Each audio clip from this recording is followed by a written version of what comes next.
हा ड्रम मेडिटेशनच्या वेळी पूजेच्या वेळी वाजवला जातो. जॅपनीज मध्ये टायको असं म्हणतात. टायको.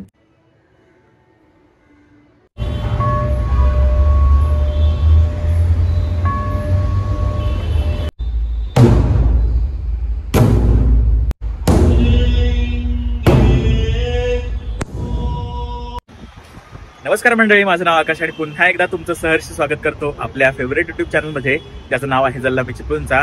मित्रांनो, मुंबईमध्ये आलो होतो, एका कामानिमित्त अर्जंट आलो होतो आणि आलोय त्या ठिकाणावरून मी वरळीला अगदी जवळ आहे. तर वरळीमध्ये मुंबईमधील एकमेव असे जॅपनीज टेम्पल आहे, ते पाहण्यासाठी आपण इथे आलोय. तर कसं आहे ते आपण आतमध्ये जाऊन बघूया आणि इथे कसं यायचं याचा पूर्ण ऍड्रेस पण तुम्हाला सांगेल. तर चला आतमध्ये जाऊया. हे बघा माझ्या मागे जॅपनीज टेम्पल आहे.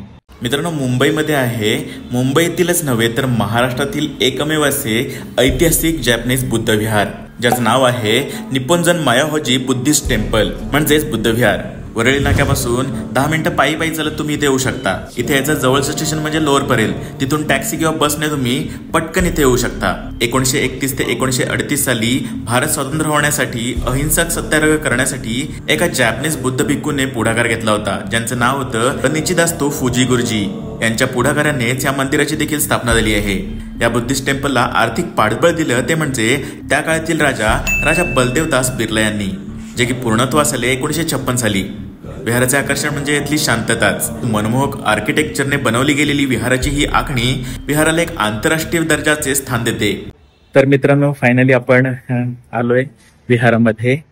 हे अतिशय जुनं आणि अतिशय सुंदर असं एक पीसफुल टेम्पल आहे, ज्याला बुद्धिस्ट कल्चरमध्ये विहार असं म्हणतात. आणि हे जे मंदिर आहे ना, खूप मोठं नाहीये, एक मीडियम साईजचं एक सुंदर विहार आहे, जे की संगमरवरी दगडाने बनवले गेले. सगळीकडे तुम्ही जर बघितलं तर संगमरवरी दगड पाहायला मिळतील. आणि भगवान बुद्धांची जी मूर्ती केली गेली आहे ना, ती व्हाईट कलरच्या मार्बलने केली गेली आहे. अतिशय सुंदर अशी मूर्ती आहे, ती दाखवेनच मी तुम्हाला. आणि त्या व्यतिरिक्त पण भगवान बुद्धांच्या वेगवेगळ्या मूर्त्या इथे पाहायला मिळत आहेत. इथे आलात ना तर अतिशय सुंदर आणि काय म्हणतात ते शांत आणि पीसफुल वातावरण असतं ना, म्हणजे एक इथली एनर्जीच आहे ना, ती अतिशय शांत आणि अगदी सौम्य अशी एनर्जी आहे. अतिशय सुंदर असं इथे एन्व्हायरमेंट आहे. म्हणजे वरळीसारख्या एवढ्या धकाधकीच्या आणि गोंधळ गडबडीच्या ठिकाणी पण इतकी शांतता असू शकते, हे याच्यावरती विश्वास ऍक्च्युली बसत नाही. इथे जवळच रोड आहे, पण त्यापेक्षा पण तिथून फक्त 2 मिनिटाच्या अंतरावरती आलं तरी पण एवढी शांतता आणि एवढी समाधान इथे अनुभवायला मिळते, त्याला काही तोडच नाही. अतिशय सुंदर असं इथे शांतता पाहायला मिळते आणि एक पॉझिटिव्ह एनर्जी आहे इथे, अतिशय सुंदर. इथे सकाळी 7 वाजता ते संध्याकाळी 6 वाजता नियमितपणे सूत्रपठण केले जाते, ज्यामध्ये मनम्यो हो रेंगे क्यो या मंत्राचा वारंवार उच्चार केला जातो.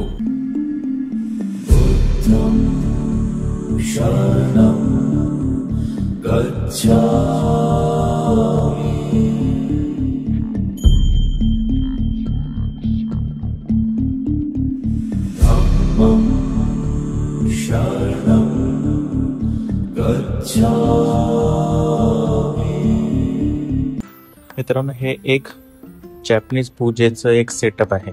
जपानमध्ये जर तुम्ही गेलात ना तर अशाच पद्धतीचं पूजेचं सेटअप असतं बुद्धिस्ट विहारांमध्ये, की ज्याच्यामध्ये एक बेल आहे, काय म्हणतात त्याला, मेडिटेशन बोल, ते पण इथे दिसतंय तुम्हाला.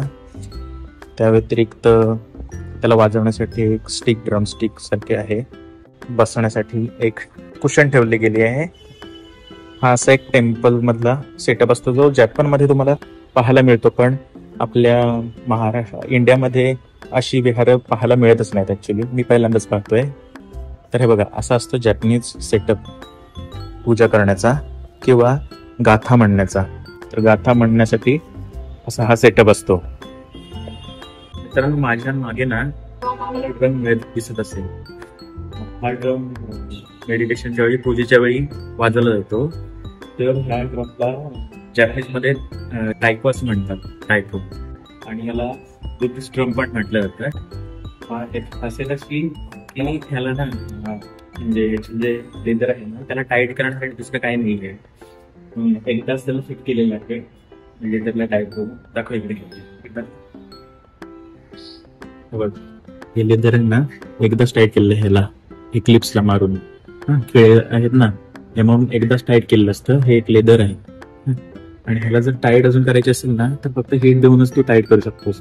दोन्ही बाजूला लेदर असेल बघ, त्याच्यामुळे तिकडून बघ, या बाजूने पण आहे, या बाजूने पण आहे, या बाजूने.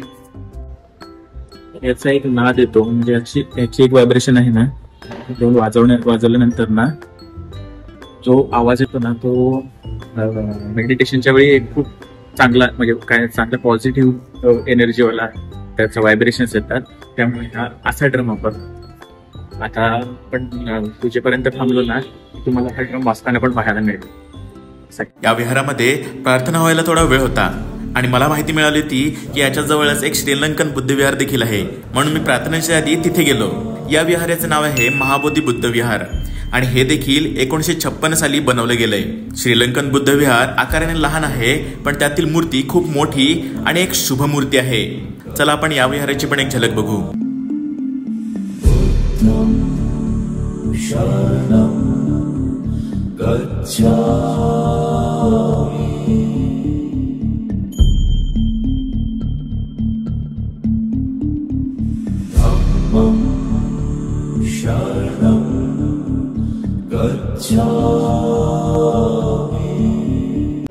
मित्रांनो, या विहाराची एक खासियत म्हणजे काय की श्रीलंकन जे विहार असतात ना त्यामध्ये पूर्ण विहाराच्या डोमच्या बाहेरून फिरण्यासाठी एक असा राऊंड सर्कल आपल्याला दिलेला असतो, की जिथे बुद्धिस्ट मॉन्क असतात ना ते गाथा म्हणता म्हणता यायला राऊंड देखील लावतात. अशा पद्धतीची श्रीलंकामध्ये पण पद्धत आहे की जिथे असे राऊंड मारले जातात. खूप मोठी मूर्ती पहिल्यांदाच बघतोय. आपल्या मुंबईमध्ये एवढी मोठी मूर्ती पाहायला मिळत नाही. मुंबईमध्येच काय आपल्या कोकणात पण किंवा महाराष्ट्रात पण एवढ्या मोठ्या मूर्त्या फार कमी आहेत.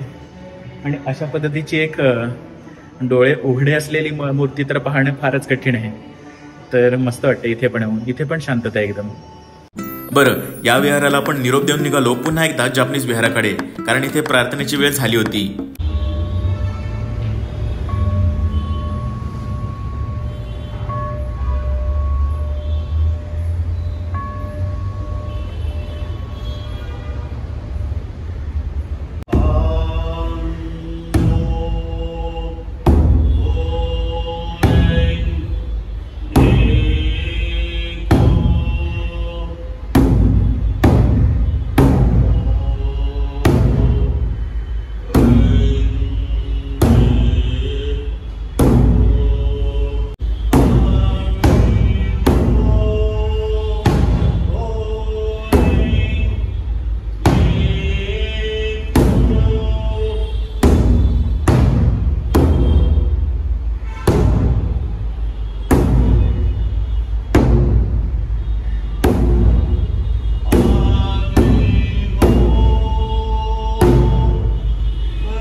मित्रांनो, याच शांतमय वातावरणात ध्यान लावून मी देखील बुद्धांना वंदन करून मंगलकामना केली आणि या विहाराचा निरोप घेतला.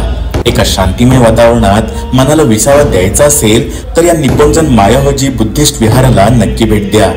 आणि व्हिडिओ जर आवडला असेल तर लाईक देखील नक्की करा आणि प्लीज चॅनलला देखील सबस्क्राईब करा. आपण भेटूया अशाच नवनवीन व्हिडिओमध्ये.